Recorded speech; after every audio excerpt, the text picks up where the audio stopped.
Okay, so this is BCS 106, which is coaching, and MCS 306, which is mentoring skills. Part of the reason that we decided to combine these courses is because between the two of them, there really is a lot of overlap.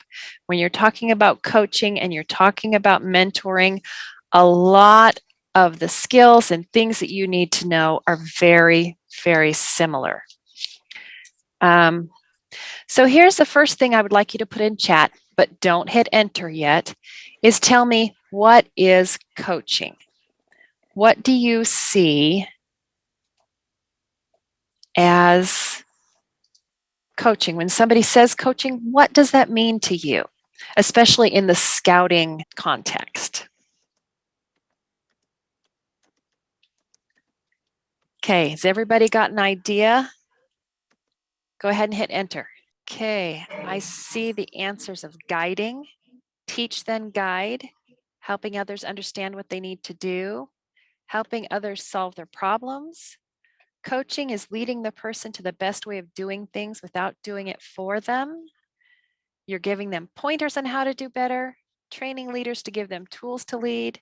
Coaching is mentoring and guiding, providing feedback from standpoint of outside observer to guide the person to solve their own problems. Teach them and then allow them to do the program. Using your expertise to train non-experienced. Okay, a lot of these are very similar answers, and we can see that that's kind of the role of a coach, is to guide, to lead, to teach, to help, right? There's a lot of words that we can use. So we're going to talk about a few things that coaching does and how it helps develop these youth leaders. Because when we're talking about coaching, we're talking about adults to leaders, or us as commissioners to other adult leaders. So it's going to change a little bit depending on who we're working with. But the first thing that coaching does is it helps clarify performance. You seek information and opinions about an individual's current performance as well as the long-term development needs. So we can find out what it is that we really need to do. How are they doing and what do they need to do to get better? It provides some timely feedback, specific, appropriate feedback about performance, development needs, and development progress, and reinforces efforts and progress. It can convey expectations and implications. You can communicate high expectations, link performance improvement and skill development to important goals, check for understanding and commitment, performance, and development, as well as follow-up activities. It can help you evaluate skill gaps, to diagnose gaps in their knowledge, their experience, skills, and behaviors, and evaluation. It can help guide. That was a word that came up in a lot of your answers, as guide their development. It provides guidance and positive models to help others develop. Seeks suggestion for improving performance, collaboratively creates development plans that include activities targeted to specific goals, leverages environmental supports and removes barriers, and advocates for individuals to reach higher levels through developmental opportunities. And hopefully it fosters some developmental relationships, helps you possibly become a mentor as well. And we'll talk about the differences. So coaching, if done well, can transfer knowledge on a continuous basis by increasing individual motivation and morale and help individual teams deliver outstanding results. If it's done poorly, it can waste the time of valuable resources, sometimes create a hostile environment, and create suboptimal teams and organizations. So it's important that we learn about coaching and how to do it properly. When should we consider coaching someone? The three examples that they give us is when someone needs encouragement in a difficult task. Sometimes all they need is a, you can do it, somebody that believes in them, somebody that encourages them to go for it and do what they need to do. Coaching is also something that should be considered when the need for an answer is not immediate. If there's an immediate problem, sometimes we have to step in and help and just give them an answer. But if it's not immediate, then we're going to help coach them through the problem and help them find their own solution. And of course, when a problem needs solved, then we can help them find the way to do that. Coaching is especially important when an issue is negatively affecting a unit. And who can benefit from coaching? Well, as commissioners, we probably have opportunities to coach leaders throughout all kinds of different situations. And sometimes they're not capable of handling them on their own. So everyone can benefit from coaching, whether they're a new leader, an experienced leader, a member of the committee, or possibly even the charter organization. There are 5 B's of coaching, and I'm actually going to drop this in the chat so you have a copy of this if you'd like to bring it up and look at it a little closely. So these 5 B's, and it's kind of interesting because they're not really all B's, but they've turned them into B's. Anyway, the first principle is to be authentic. It's important to come to the coaching relationship as an authentic human being versus a remote impersonal advisor. And I think this is especially true for commissioners. We don't want them to see us as that district robotic spy coming to just stand in the back. We want to be real people. We want to be approachable and authentic, and we want them to know who we are and why we're there and that we're the friend. The second principle is to be open. Being open means being warm, non-judgmental, truthful, and empathetic. Openness should characterize face-to-face encounters as well as contacts over the phone, through email, or other means. The next principle is be ongoing. While coaching usually focuses on specific goals, the process should also enable individuals to continue personal and skills development on an ongoing basis. Then the coach should build on strength. While good coaching helps people address weaknesses, the principle of coaching is particularly focused on building upon strengths. So since the coaching relationship is focused on development and not performance management, the emphasis should be on positive growth. Successful coaching relationships depend on trust. The individual being coached needs to feel safe enough in the relationship to fully explore his or her goals, needs, hopes, fears, and withstand an array of feedback from various sources. A key ingredient to building this safe environment is the guarantee of confidentiality. So be sure that it's based on confidentiality. We want to know that when they come to us with a problem, we are only going to share it with needed people. We're not just putting it out there for everybody, and we're going to be careful with that. Coach actually stands for these 5 things: clarify, observe, ask, collaborate, and help. Clarify. When we clarify, we establish a level of trust, and what expectations there are between both parties, what needs there are, and it's built on a certain level of trust. Observe. Of course, we all know that's part of our job, is just go observe and see how things are working, see how everything is happening like it should, or if there's something going on. We do that through conversations, with our own eyes, and lots of different ways to observe. We're going to ask. We're going to ask questions. We're going to find out what they think their needs are. We're going to ask things about their status, the history, about issues, and about their present state, how things are going. The important thing is to allow them to discover things on their own and allow them to identify the root cause on their own. And that's done through some questions. And we're going to talk about those specific types of questions that we can use in a minute. We need to be present, of course. We can't just phone it in on everything. The more often we can be there in person, and even over Zoom nowadays, of course, is counted as being present. And again, asking those questions, we'll talk about that in a minute. Collaborate. That means it's a two-way conversation between the two. It's not just us telling them what to do. It's not just them telling us what their problems are. It means we sit down, we talk about, we collaborate, we find out how we can help one another by asking even more questions. What would the ideal situation be? What is your intention?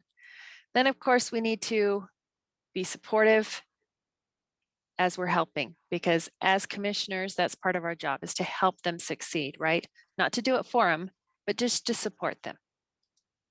And again, here's that: be authentic, be that real person, be a friend, be consistent. Know that you're going to make a contact however often it is the two of you, the unit and you, have decided you're going to contact. It might be every single month. It might be every week for a brand new unit that needs a little extra help. It might be once a quarter. It all depends on the unit's needs. And again, be confidential. Provide them resources. As a commissioner, that's one of our main focuses, is to connect them with those resources from the district. If they have a specific need that a district personnel can help, we're going to help link them. And of course, always follow up.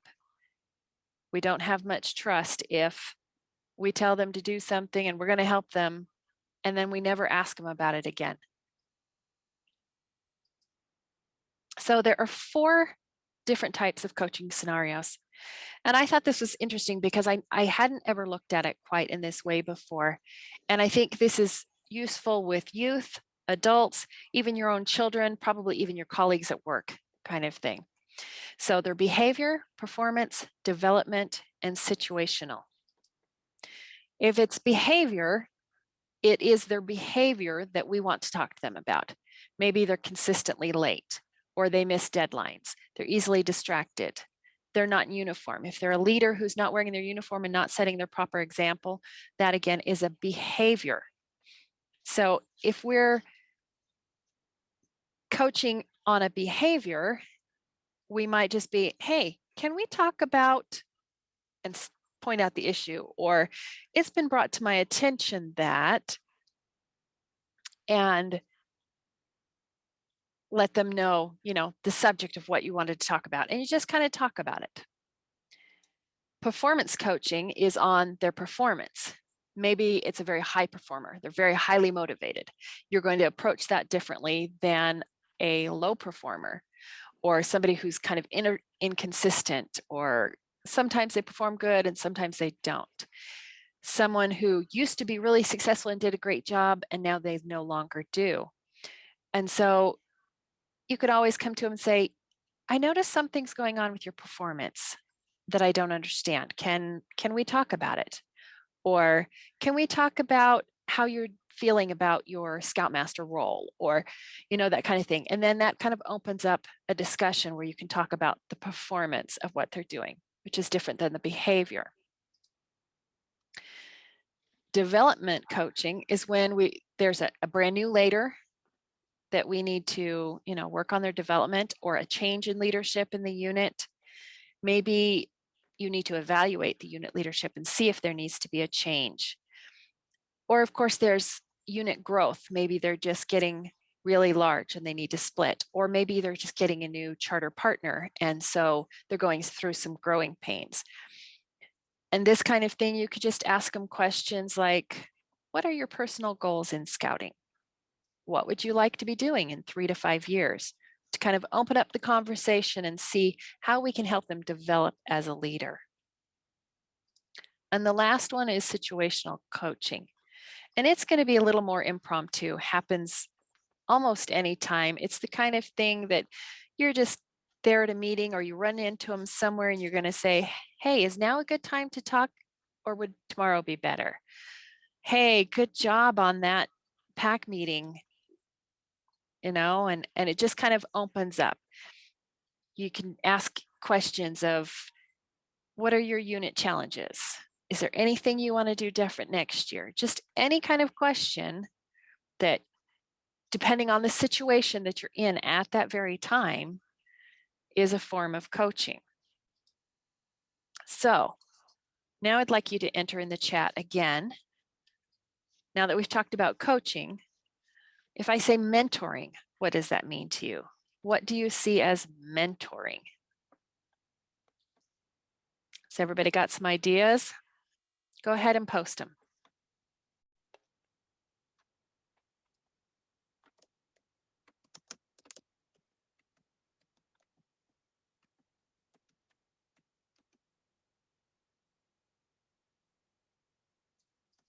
We've got to guide and be an example, being a role model, an advisor, teaching skills, helping with career or vocation, not tormenting. Very good. So I'd like you to think for a minute of someone in your life who you have considered a mentor. And think about what it is they did for you, or what it is about that relationship that makes you consider them a mentor.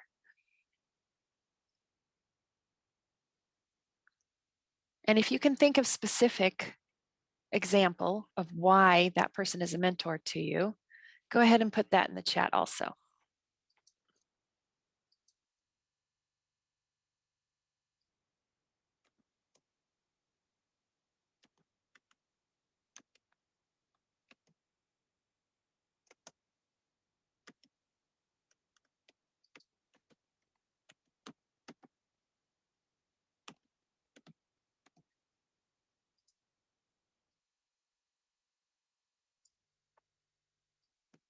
A role model, a friend, gave me candid, specific feedback on performance with how I could do better or find tools to do better. A friend and a supporter, provides opportunities, help me make decisions. Right.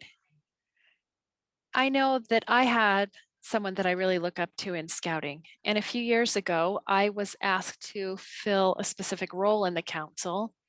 And I knew that she had fulfilled a similar role.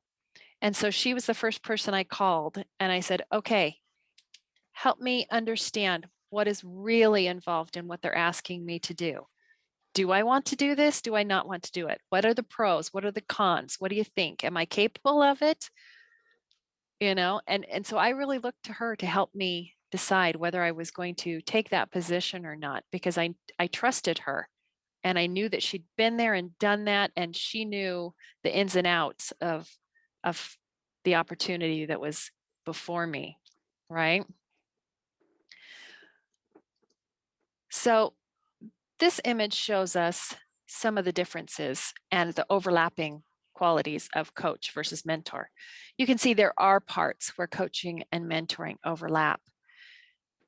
Coaching tends to be a little more short term, and mentoring tends to be a little more in the long term.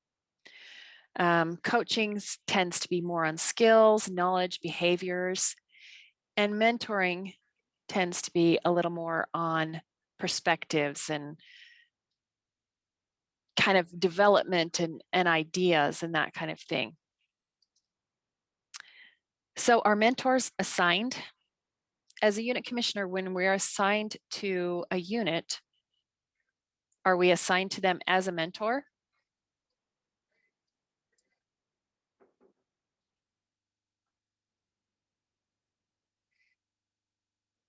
Maybe. It kind of depends, I think. In general, mentors are not assigned. They just kind of happen organically.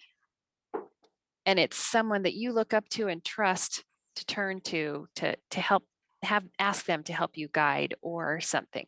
Sometimes unit commissioners can be more mentors if that relationship of trust or friendship is there, either develops as you perform your unit commissioner duties, or maybe you were already friends before. I am a unit commissioner to a unit a couple towns away from me that it's a brand new unit, but probably 75% of the leaders that started that unit, I was already friends with. I already knew them. I had already worked with them in multiple capacities. And it's when new units were getting started and everybody's like, so what are you going to do? And oh, you're going to start a pack, right? I'm like, no, actually, I'm not. I said, I am going to be a unit commissioner and I'm going to help other people. I said, I think my time of being Cub Master is done. I want to work with adults. And they're like, you're going to be a unit commissioner. Will you be our unit commissioner? I'm like, sure. And because I know them so well, and we were already friends before it started, there is a mentoring relationship there as well. But if it were a pack that were brand new that I were just assigned to, I don't know that a mentoring relationship would necessarily happen right away. So here's some other key differences between coaching and mentoring. Again, coaching is more on behavior and performance, skills, and mentoring is more support and guidance. Coaching is more directed by the coach, and they're usually assigned, like a unit commissioner would be assigned to a unit. Mentoring is more self-directed, and it kind of happens organically. You just find somebody that you click with, you find somebody that you admire and you like their style, and you're like, oh, I want to be more like that. I want to learn from that person. Again, the focus is a little more short-term or immediate for coaching versus long-term for mentoring. And that's not necessarily always true. Sometimes you can mentor for just one little project, it might be just one aspect of something that somebody that could help you. And sometimes it'll be longer. But mentoring also tends to be, then you become friends outside of scouting or that mentoring relationship sometimes as well. And the roles of a coach is more telling them, providing feedback, and a mentor is more on being a role model and listening and making suggestions. In both cases, of course, we want to help them learn how to find their own answers to problems and that kind of thing, because we all know that we all like the suggestions we make ourselves better, right? Nobody likes to be told what to do. We want it to be our idea, and then we bought in. So I'm going to post again in the chat some questions. There are some longer definitions and explanations about these 7 questions. And rather than just sit here and listen to me read them all, I'm kind of hoping that each of us in this class will take turns. And if you feel comfortable reading out loud, then in that reactions, raise your hand and I will call on you to read. So Paul, yours was the first hand I saw go up. So how about you read question number 1 for us, the kickstart question. Sure. All right, let's see here. Question 1, what's on your mind? A good opening line can make all the difference. Just ask Charles Dickens, the Star Wars franchise, or any guy in a bar. The kickstart question starts fast and gets to the heart of the matter quickly. It cuts to what's important while sidestepping stale agendas and small talk. Okay, so we're all going to start our conversations with some beginning question, right? Do we have a few good ones in our back pocket kind of thing, A good one that kind of lets them know that we mean business, kind of sidesteps that small talk, we don't want to just go, so how's it going? Good, good. How's your day? Good, good. I mean, has anybody got a really good kickstart question that they like to use? I like to say something like, tell me about this, tell me about your latest, those kinds of things. Yeah, okay.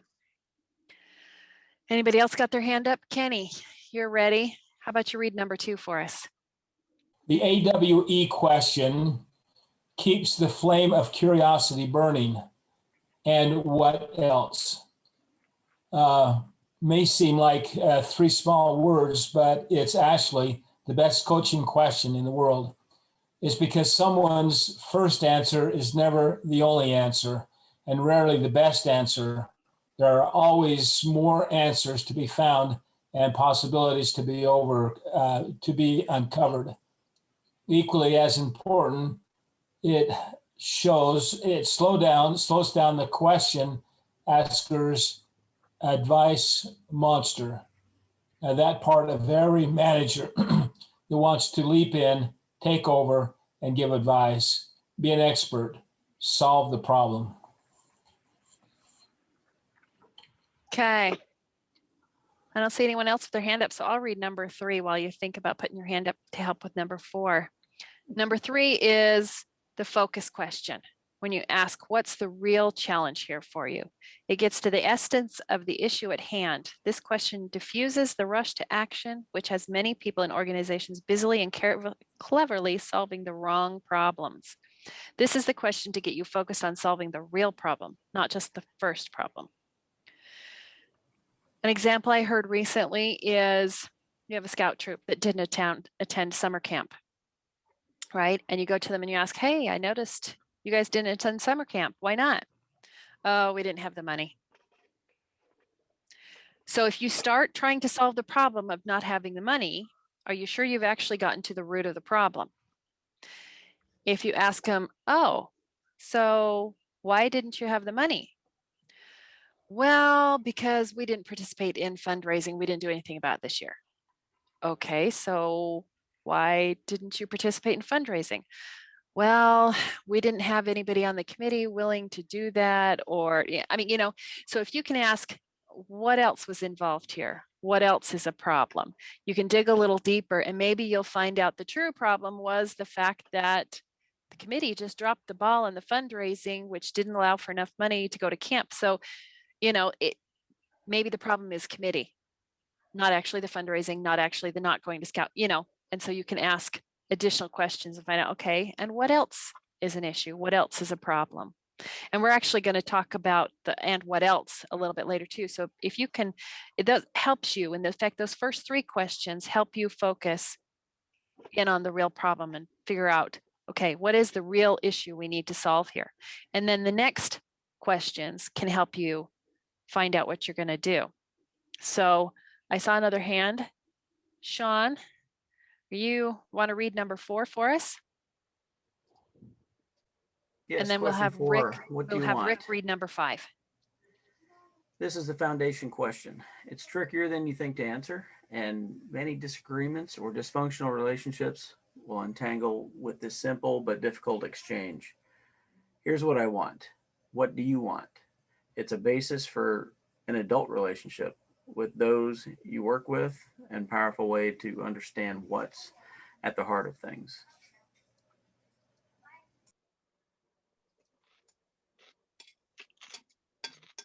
You on number 5 right off? Yeah. Okay. So question 5 is, how can I help?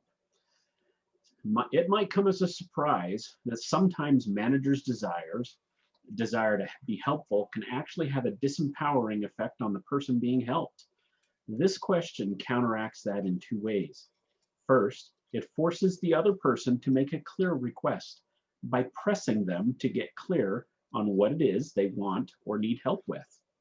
Second, the question works as a self-management tool to keep you curious and keep you lazy. It prevents you from leaping in and beginning things you think people want you to do.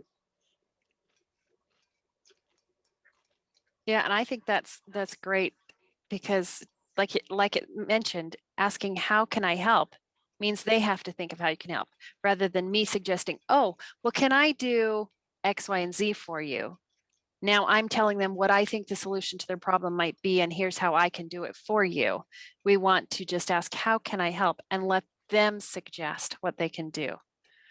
Yeah, and I think that's key. When I'm talking to my unit commissioners, I keep reminding them, you aren't running the unit. It's the unit leaders running the unit. We're there to help them where they need the help. And our first response on some of us, and it makes me think of marriage and my wife. I had to learn to not try and solve all her problems. And that sometimes she just wanted me to listen to her, or she wanted a different solution that I would offer. And so if we step back in the units and say, what do you want? Or how can I help you? Those questions really help the unit start thinking, because the person probably can figure out the answer to their problem. They just need someone to help them walk through it. Right. Exactly. And of course, question 4, let's talk about that a minute too, the what do you want? When we've got multiple people on a committee with different ways of doing things, sometimes they have, difference of opinions. But when you get down to the what do we ultimately want to achieve here, We want a good scouting program for this youth. We want to, you know, whatever it is, if we can acknowledge that we all have the same end goal, then we can start talking about how we're going to get there. But sometimes we look at, well, I want to do this and I want to do that. And there's nothing wrong with either one, but there's, you know, sometimes conflict or arguments about what we want to do when that's not really what we really want in the end result. Okay. Do you have anybody else raising their hand that's willing to read? Or should we go back to somebody who's already read? We've got 2 more questions. Number 6. Okay, Kenny, you want to read number 6 for us? Yes. If you're saying yes to this, what are you saying no to? If you're someone who feels compelled to say yes to every request or challenge, then this question is for you. Many of us feel overwhelmed and overcommitted. We've lost our focus and spread ourselves too thin. That's why you need to ask this question. Ask this strategic question. A, yes, without an attendant no is an empty promise. And here again, this is something that I don't think I'd really thought of before because, yeah, I think most people who are commissioners tend to be the type that we want to help. And so we say yes a lot, right? You're asked to help with this. Yes. We're asked to help with that. Yes. You know, anything that we feel we can fit into our schedule and sometimes even more.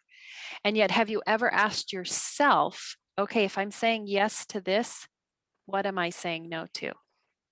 And I think helping other leaders in the units understand this concept as well of, you know, because we've got scoutmasters and cub masters and committee chairs that again are overburdened because they're saying yes to everything and they're trying to take it all in, you know. And so what is it they're saying no to? Because we only have so much time and so much, you know, energy. So it's an important question to think about. What am I saying no to when I say yes to an opportunity? Okay, and Jerry, I saw you raise your hand. You want to read question number 7 for us? Sure. What was most useful for you? Your closer is the learning question. It helps finish the conversation strong rather than just fading away. Asking what was most useful for you helps to reinforce learning and development. They identify the value in the conversation, something they're likely to miss otherwise, and you get the bonus of useful feedback for your next conversation. You're also framing every conversation with you as a useful one, something that will build and strengthen your reputation. Yeah. So if we can end our discussions, and maybe not every time. In fact, the question was asked, are these questions a step method or situational? And Rick had an answer. Don't know if you can all see the chat, but he answered, to him, they feel step method as we work through an issue or concern with the scout leader. However, I don't think we'd always ask all 7 questions in every situation. And I think that's true. I think it is a step method that's situational. Sometimes we will go through some of these in order and sometimes we won't, depending on the situation. But they're all good questions to know about and to understand the power behind asking that kind of question. And so if at the end it feels appropriate to say, what was most useful from this conversation for you? Sometimes, like it says, we're going to get feedback and they're also going to have to sit and think and go, you know, I think that question, the way you kept asking me, and what else, and what else, and what else, and what else, really drilled down to the problem. And I hadn't realized that that was the true problem. Or they might tell you, well, I guess just asking you asking what you could do to help, I found really helpful. Thanks. I mean, you know, and again, it's not going to happen in every situation, but in the right situation, it's good. Now I want to go back to that question for a minute and talk about that specifically, because what did it say in the description there? The best coaching question in the world. Wow, that caught my attention. I'm like, really? The best one, huh? Well, there are 3 reasons that this question has the impact that it does. It's 3 simple words. None of them are longer than 4 letters, so they're very short, easy words. And what else? But they're very powerful. And there's 3 reasons that these have the impact that it does. The first reason is that more options can lead to better decisions, the quickest and easiest way to uncover and create new possibilities. If we can open it up to and what else, and what else, and what else, rather than just taking that first answer as, okay, let's try and solve it kind of thing. The second reason is because you kind of rein yourself in as the unit commissioner. If you are asking them, and what else, and what else, and what else, it's forcing them to do the thinking and the exploring about it rather than us just leaping in to go, oh, well, I think your problem is. And the third reason is you kind of buy yourself some time to think about the issue. And it buys time because, like I say, that first answer is not always really, truly the problem. Sometimes you need to dig a little deeper to find out what the issue really is. And the first answer is rarely the right answer or the best answer. And sometimes you think their problem is obvious, and sometimes they do too. And so if we can drill down just a little bit deeper, then we'll find out what the true problem is. There are 4 things to remember: to stay curious and stay genuine. Just because you've got a fabulous question doesn't mean that you just kind of go, yeah, and what else? Really, what else? Be a real person, really involved and curious and asking. When you ask what else, mean it. What else could it be? What else can we think about? What's another way we can think of this issue? All those kind of things. Ask it one more time. It suggests that we ask it at least 3 times, maybe even up to 5, probably not more than that.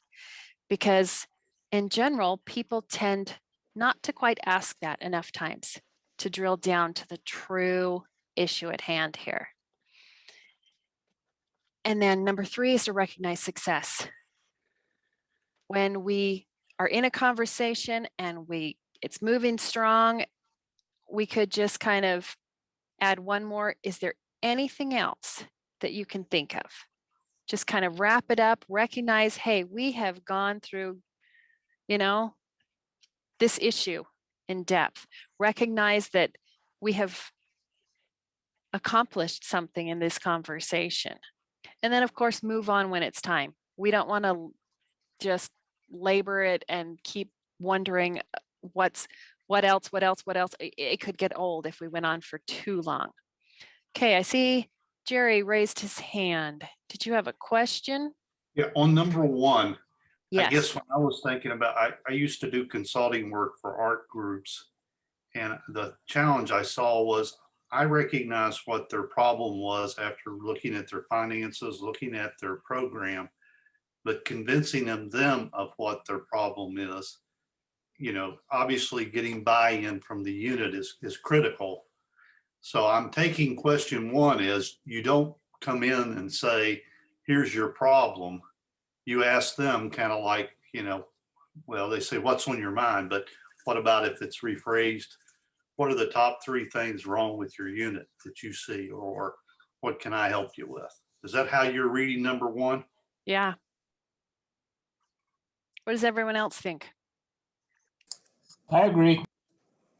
Okay, so I think the handout I posted for you is listed 7 questions for good coaching or something, but I think it's the same in mentoring.